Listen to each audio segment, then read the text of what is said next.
Welcome back. The doctor is in and we're talking kids with Lexington pediatrician Dr. Caitlynn Iddings. And today we're talking about how to talk about scary news to kids, hard news to kids. And we recently just had that school shooting in Georgia, which we're seeing all over TV.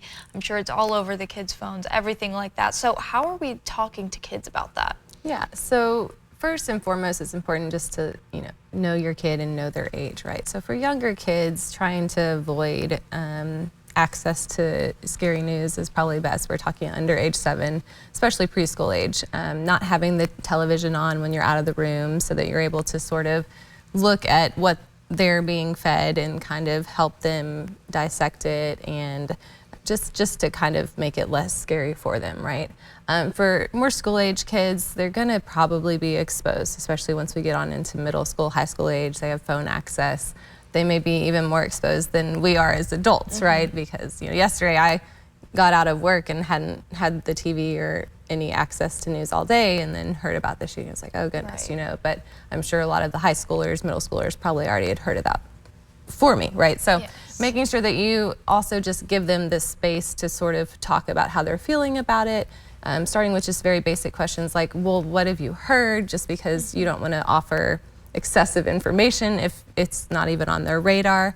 And then I always say also just trying to emphasize to them, especially in tragedies like school shootings, to look for the helpers, like Mr. Rogers used to say. So like not trying to demonize necessarily the person who is doing it, emphasizing clearly people don't wake up and just decide to go shoot up a school, like making sure that we're kind to everyone at school. If you see that kid who really seems to be struggling, or they're the quiet kid, or they're the strange kid, making sure you're checking in with them, whether you're a student personally or a teacher or an adult that may be in their life. If you just feel like something is off, making sure that you're kind of taking that extra step to be kind and kind of see where they are, if that makes sense. Absolutely. And yeah, just the whole fear of it all. We're seeing this on the news. I'm sure kids are like, oh, is that going to happen in my school?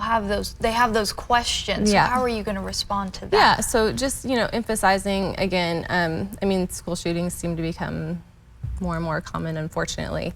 Talking to them about just, safe gun access, not having access for kids who could be troubled, right? Making sure that we're talking about ways that they can be active if they want to, go to the legislator and say, hey, I want to make sure that this isn't going to happen here.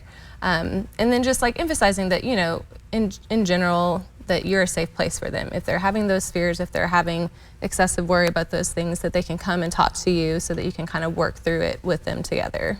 Well, Dr. Caitlynn, all great tips. Thank you so much for joining us here, and we're going to be back with more Good Morning Kentucky after this break.